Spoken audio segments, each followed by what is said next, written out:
What is up, everybody? We are live in the booth and we're back with another video about your natal chart, right? So, all right.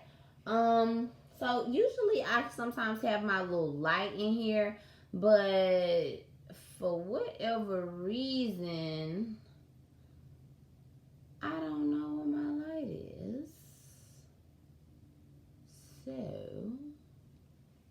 let's see how that works.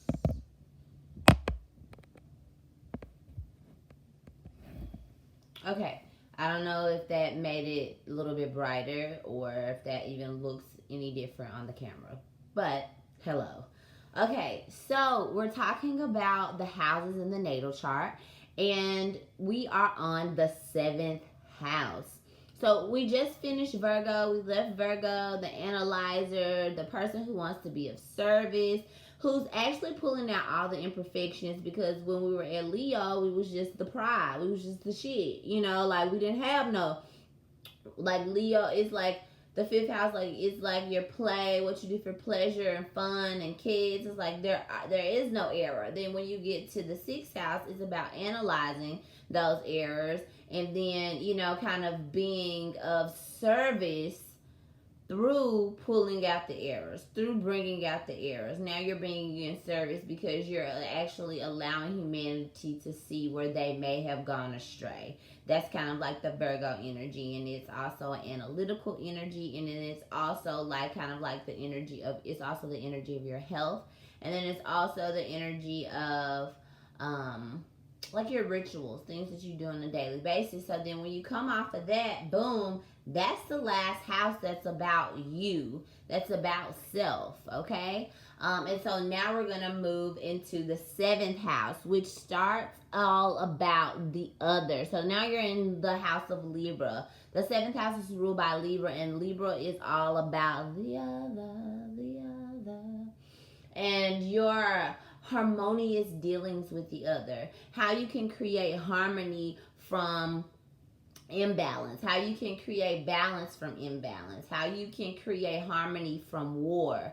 That's kind of like what Libra is all about. And also in the 7th house, so you can also see this as like your partner, or this is just a house that kind of like shows what type of people that you attract more readily and have more one-on-one relationships with. So this isn't like, oh, this is my friend's house. That's more so like the 11th. This is like your partner. Like a lot of astrologers call this the house of marriage.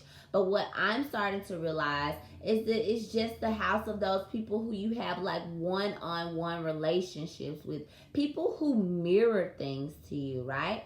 People who mirror things to you, people who you learn from in a way, and people who kind of help you to regain the balance within yourself, because remember, we're talking about Libra and we're talking about balance. Also, you can look to the 7th house for how your second child maybe, because the 5th house is the first child, the 7th house is the second child, and then also that marriage partner or that person who you may have a long-term, your like first long-term like relationship, marriage-esque type of relationship with.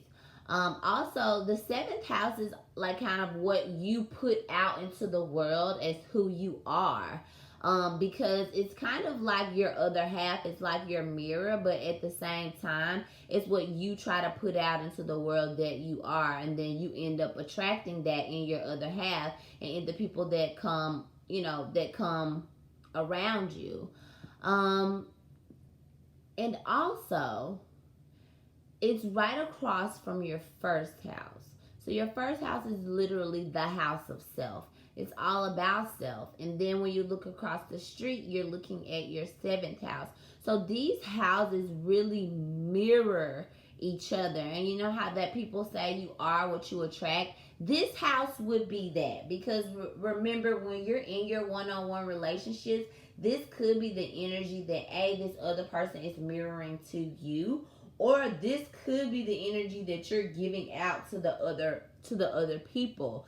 So say for instance, if you had Scorpio in the 7th house, you will 9 times out of 10 have very intense, very intimate, very in-depth one-on-one relationships. You may encounter some type of, you may encounter like hate, jealousy, envy, the lower like vibrations in, one-on-one relationships that you have to like change and turn and do an alchemical process and turn them into another energy that's beneficial to you. Because,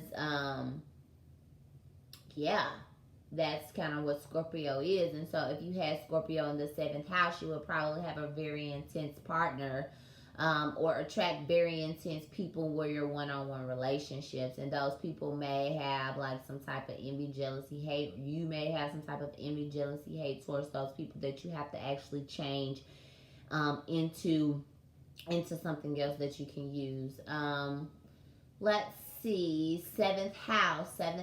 So you got your spouse in the 7th house.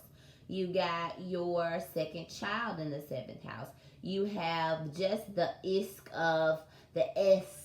the vibration of how your one-on-one relationships are. Also, what else can we see from the 7th house? We can see your mirrors, like I said, those mirrors from the 2nd house, things that we may reject in ourselves and we may see in someone else, and then we may see in our partner. It may be something that we just absolutely don't like in our partner, but it's something that is actually within us, something that we're rejecting in ourselves, and then we're seeing it in the other.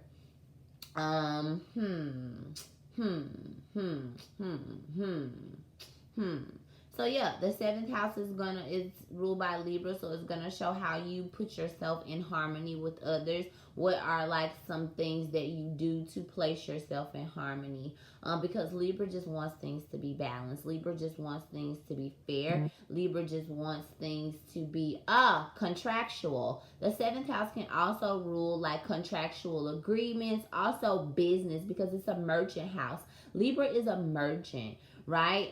So because Libra is someone who likes business, because they like to persuade and they like to be able to use their intelligence and their charm in order to be able to gather the resources that they need.